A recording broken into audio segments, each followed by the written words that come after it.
One of the things that really frustrates me that I want to talk about today is I feel like whenever I'm online, I'm comparing myself to other people. That's what social media is meant to do. Welcome back to Tech Unfiltered. I'm your host, Ariel, and today we're talking about social comparisons in our personal circle. We're trying to figure out why the gamification of our social lives feel so bizarre online and what we can actually do about it. The first thing I think is the gamification of social media. Likes, comments, and other metrics make us feel like not only are we being watched, but we're being perceived.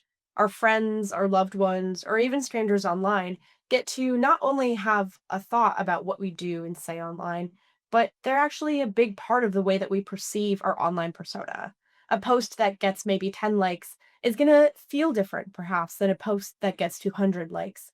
Might feel different than a post that gets 2,000 likes. But why is that? I think it's because when we see the actual metrics of people, we feel like we're getting their approval. Likes and comments have kind of become equivalent to being seen, being heard, and being recognized in the digital sphere. So when we get a high volume, we feel really good, right? We feel like our content is being seen and appreciated. But when we get a low amount, it can feel the opposite. I think this is something that I've seen in my personal life and I've seen in a lot of my friends' lives, right? That the impact of likes and comments and the metrics of those can sometimes feel like they determine our self worth. And so I talk with Kelsey Russell today to try to understand why it is that we feel this way, what we can do about it. The other thing that Kelsey and I talk about today is how social media is a highlight reel. And I put that in air quotes. It's a quote that we've heard a ton of times before, but I actually want to delve into what it means. It means that we put the best parts of ourselves online and we expect the best parts of other people online as a result. We also see the impact of the gamification of that, right? When we see likes or comments or shares, we know that the points in our lives that are highlight reels are actually being seen as a highlight reel to other people too. Of course, that's validating. We want to show the best parts of ourselves in our interactions with other people, but at the cost of that can sometimes come being genuine in a digital space. That's why creators like Kelsey are so important. People who are being authentic, who are showing up as themselves, are essential to creating a stronger digital fabric. So, whether it's your friends on a vacation or the all too well, I'm excited to announce on LinkedIn, we talk about how social media can feel like gamification and it can feel like we're comparing our social worth to others based on likes and metrics. But then we also get to talk about how we can make ourselves feel better, how we can acknowledge when this happens and be gentle with ourselves, with others, and create a better digital internet. Here's my conversation with Kelsey. Hello, hello. Welcome back to Tech Unfiltered. I'm here today with the amazing Kelsey Russell. We're going to be having a conversation about tech, young people, and what it's like to be online. So, Kelsey, feel free to introduce yourself. Hi, my name is Kelsey Russell. I call myself a media literacy influencer, digital creator, whatever feels right that day. And my primary focus on TikTok has been helping people with their media literacy skills. And I do so by using print media, literal physical print media, newspapers and magazines as a vehicle to help interact with news in a more media literate way, in a better emotional regulation way, and also just in a more fun way than how we oftentimes consume news, which is through our social media scroll, which can be kind of icky. Yep. The social media scroll is one of the hardest things I think for me right now. Like I feel like the constant scroll is I feel like I'm losing so much time. And one of the things that really frustrates me that I want to talk about today is I feel like whenever I'm online, I'm comparing myself to other people, which Yeah. is really hard. So, like, do you ever feel like that, or like, have you noticed other friends who do? Oh yeah, no, I feel like that's what social media is meant to do. Like unfortunately, and that's the whole thing is comparison is truly the thief of joy.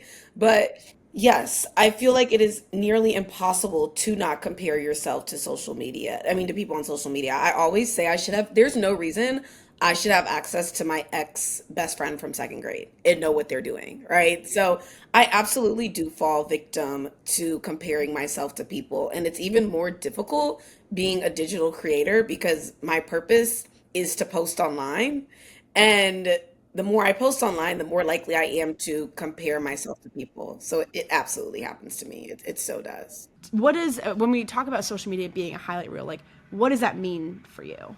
I feel like, okay, you know what's interesting? Sometimes I fall victim to even comparing myself to my older self, like more than I compare myself to other people, especially when it comes to things like physical appearance. Like I'll look at pictures of myself on my Instagram when I'm 19 and I'll like micro pick apart things like, why doesn't my hair look like that anymore? Why doesn't my body look like that anymore? Maybe, girl, because you were a teenager. Yeah. Let's start there. I don't want to look like that anymore, actually. But I feel like being a highlight reel, we pick the best moments of our life to share. Even if we share the really disgusting, icky moments, it's we pick apart which parts we're going to share.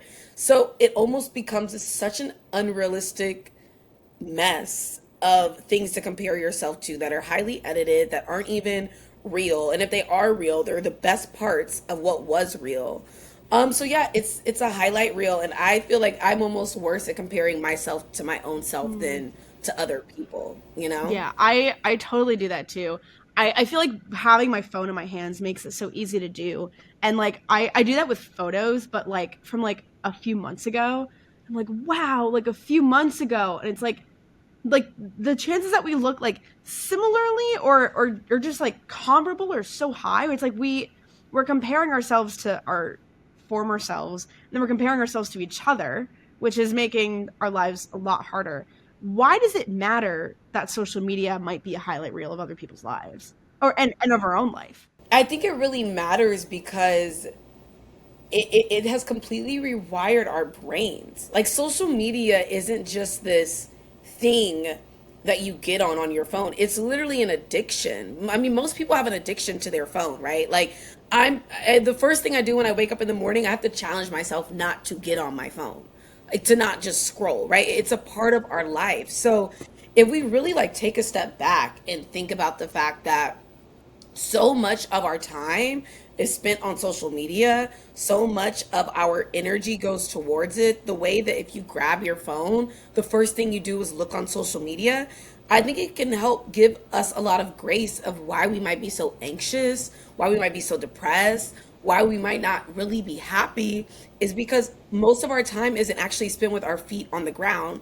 It's our mind in like this whole other algorithm, whole other world that is a highlight reel. So I think it's important because it helps us understand why the world is so anxious, why the world is so afraid of failure, so uncomfortable with uncomfortable things.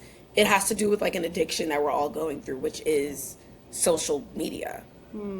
That I And I say that as a creator. Right. Like, you know what I mean? No, right. And like I you said that so perfectly, right? Which is like how it's really impacting us. Like it's changing us, right? Like I think about, I'm like 11 years old. I'm on Instagram and I'm just comparing myself to everyone else around me. And I think that it's continued to get worse, particularly for today's like kind of like youngest adolescents, right? They're not only comparing themselves to their former selves in their social circle, but now I feel like they're comparing themselves to like other like adult creators, like there's an increasingly larger amount of content to compare ourselves to, and I think that's really tough. I so agree. I was having a conversation with a younger person. I mean, they're in high school right now, and I was talking about when I was their age and talking about Instagram in middle school, and they're like, "Oh, is that before stories existed?" And it really hit me that the amount of other people's content you can consume has so much it's such more at a rapid speed than like when we were in middle school, right? Like, yeah, we had social media, but I could only consume content if you physically posted your picture.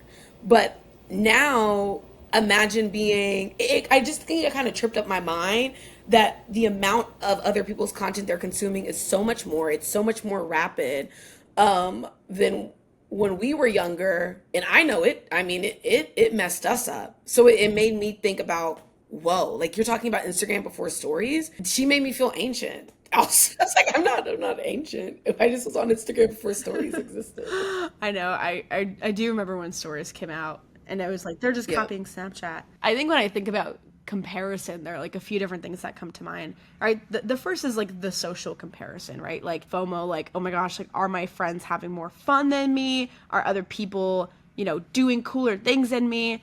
I think that there's like also this personal kind of comparison, which is what you were talking about earlier, right? Like comparing yourself to even your former self, kind of looking at the parts of yourself, whether that's, physical, personality, whatever it is, and comparing that to other people. And then one of my least favorite things, like this professional comparison, cough, cough, LinkedIn, that I think is really hard because we not only see the highlight reels of other people's lives, but we see the highlight reels of other people's careers. When we think about like time before social media, like of course you can share your highs with people, but it's different when you're only getting just a steady stream of highs. Like, in like smaller communities, people would know, this person's store is doing really well or it's not doing really well. And it's kind of more of a continuous conversation and awareness rather than only the perfect stuff. So I'm wondering if you could talk about those three kinds of comparisons, right? The social, the personal, and the professional. Yeah, that's really deep. That's really deep. I guess I'll start with the professional comparison. I'm always at this limbo, right? Because I do a lot of cool things. Like I work really hard. And sometimes it feels like if I don't post that work and other people don't see it and interact with it, I'm not doing the work. So it's like almost this, if I can't get the gratification from online, then it feels like I'm not doing well. So it's almost like a rewiring your brain to realize the work that you're doing and the good work that you're doing, you have to believe it's good. And social media has tricked us to think that, rude of whatever honk that was. Like social media has tricked us to think that if I'm not getting validation, if I'm not showing the brand partnerships, if I'm not showing the collaborations, then it's not successful. And in tandem, that is kind of true, especially if you are a digital creator, because if you aren't hitting certain numbers, if you aren't hitting certain engagements, brands are not going to want to collaborate with you. So I do think it's important to acknowledge that sometimes success does come from engagement. But I think the other part in tandem, especially being a digital creator, is you have to create success that is not based on that engagement, whether that's community activism, whether that's speaking to younger people. Like for me, it's public speaking, it's connecting with high schoolers, college students, it's helping people with their college applications. Like those are the successes that I don't show, that I think I have to stay grounded, that like if I don't share those, there's no way to compare myself to people. It's just, I'm just comparing myself to myself. So I think there's that. The social comparison, that one is just, I feel like the social and the personal are tied together. I don't even know if I can separate them. I don't even know if I can separate those two. It's just it's like it's so icky to have like it's kind of almost sometimes it almost disgusts me the way I compare myself personally. Like it's actually, I even in therapy I was saying it sometimes grosses me out how I will have a bad skin day. I will go on my phone, look months back, like, why did my skin look so good then? And I have to literally stop myself and looking at the pictures and comparing myself. It's like, it's disgusting because people weren't doing this before phones. They were probably just sitting on the train thinking, like, La, la, la, I la, wonder la. what the next, Yeah, yeah, la, yeah. la, la, la. And the social comparison, like the FOMO and stuff, I feel like that's the part that I don't feel as much personally. I get FOMO from professional events that I've been left out of. Like, why wasn't I invited to that? Why wasn't I on that guest list? And I think that's also because I don't really like share so much of my social life on social media. So maybe that's why it feels protected and I don't feel compared. So maybe that's some tips I should take for myself, is like keep some things to yourself so you don't even have anything to compare people, like compare things to. I mean, you just touched on so much. I'll start with the first, which is like the images, because I do the same thing. I think the bottom line of it, and I've been working on this of myself, is like the words like disgusting and things are really me being judgmental of my own behavior. But the reality is that it's sad. Like it's sad that I think it's disgusting, but everybody's doing it. Like this is something everybody does. It's sad that like as a generation, like our confidence is based on photos that we share and moments that we share versus internally by what makes us happy. And it's all happening in our 20s, which is just such a weird time Yeah, anyway. oh my god. It's so weird. But that's part of it, right? Like these like transformative years, like being in our 20s, and it's like so weird and difficult and confusing, and then we just have all this additional stuff. Like being in your Yeah. 20s is hard enough, plus all this added pressure that we're putting on ourselves and on each other. I love the point that you made about taking a second to kind of distance ourselves from almost like our digital persona is what I was taking out of that, right? Like choosing what you put online. Can we separate like our digital persona from our in real life persona, or like are they one and the same? Because like I've met people and they're like, oh yeah, like I feel like I know you, and I'm like, well, I don't even know your name. Like, does that happen to you? Like, can we separate these two? This is my belief about being a digital creator. I think the only way you can survive and have a decent amount of like mental health is for your content, your digital, if you choose to be a digital creator, your content has to align with your values, right? Like it has to. Like for me, lifelong learning, like curiosity is truly a value of mine. And that value shows up in my content, but that value also shows up in my social friendships because like the reason that I'm friends with people and the reason they're friends with me is because we have similar values. Or maybe we have different values and I really admire the values they have and they admire the ones I have. So I think to a certain extent, if you are a creator and you meet people who support you and they do feel like they kind of know you, I sometimes actually think that might be a good sign that you're making content that aligns with you, right? Like, because I have met creators who have very different personas and very different personalities than than their warm, welcoming, fuzzy self. And to me, that's usually a thing of like maybe your values aren't aligning, right? Like with your content. So I think that if you are a person that's like steadfast in your values, your digital persona and your IRL life are gonna kind of blend together, and it might be a good thing. Huge plus one to like shielding our friends from digital personas. You know, you do a lot of work in like media literacy. Talk to me about what does media literacy look like, A, in general, but also in the context of like social comparison and like social lives online. What does it mean to be literate in like the digital social world? That's such a great question. No one's ever asked me that. That's like such a phenomenal Great. question. Well, I like to say I think media literacy is like the diet of what you intake, right? So when we think about our food, like what food makes us feel good? What food are we like that literally doesn't even taste real? Like that doesn't taste real. That's an artificial flavor versus something that is a natural flavor. I think media literacy is thinking about all of the media that I'm intaking. Where am I getting it from? Is it on print? Is it on my phone? Is it on social media? And then it's about like who actually made this media? Like, and also why did they make this media? Like, what are the differences? Like, if you, I like to compare it to food because if you think about like your local farmers market, the reason that they're selling you like that strawberry is very different than the reason a Whole Foods, a Trader Joe's, a Publix, wherever you're from, is selling you that strawberry. Like one is might literally just be for profit. The other one might be I really worked on this strawberry and it matters to me that like you get my work. So all this stuff. So that's why I say media literacy is. And I think when people fall victim to like misinformation or don't know where the information they're getting is coming from, it can literally sever friendships. Like I can literally sever relationships, right? Like when people have differing opinions from you, a lot of times people have differing opinions now because our media is so fractured. And we start to draw opinions on like people in the way that they think and because they don't agree with something. And as much as like I think when we talk about comparison, like me and you have talked about it in the sense of I like that person is better than me. But the other side of comparison is that person is worse than me and I'm better than them. So ultimately, like you can literally think to yourself, I'm more smart, I'm better than this dumb person that thinks on this way because they get their media information from this side, but you're only getting your media information from one side.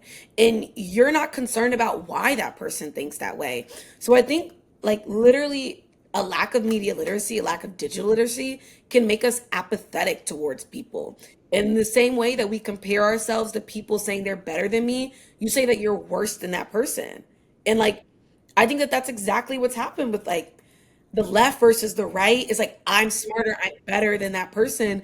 When the reality is, we're getting our information from very different places. So maybe that's why we think the way we think. So that's what I would say it has to do with each That's other. like one of the best answers I've ever gotten. This one of the reasons I was so excited to have you on is because you offer such a valuable perspective on like how do we even like start to unpack this. And you're completely right that it's not just about comparing ourselves to others, but also like putting ourselves on a pedestal and saying like, oh, I posted my plans with my friends, like this person didn't, when it's like they're probably still hanging out with their friends, they're just not posting it, right? Like, Right. it's this kind of balance.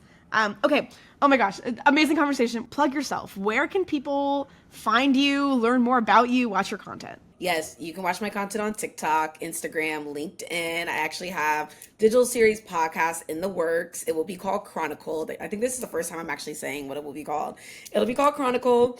But you can find all of that stuff at Kelsey Russ, KELSCRUSS. Some people call it Kels Cruz. It's Kelsey Russ. I don't really care. It doesn't really matter to me. But my handle is the same across everything. If you just had to give, one piece of advice to young people like who are feeling this pressure of social comparison, what would you say? I would probably tell them like the most valuable thing that you bring in this world is being you.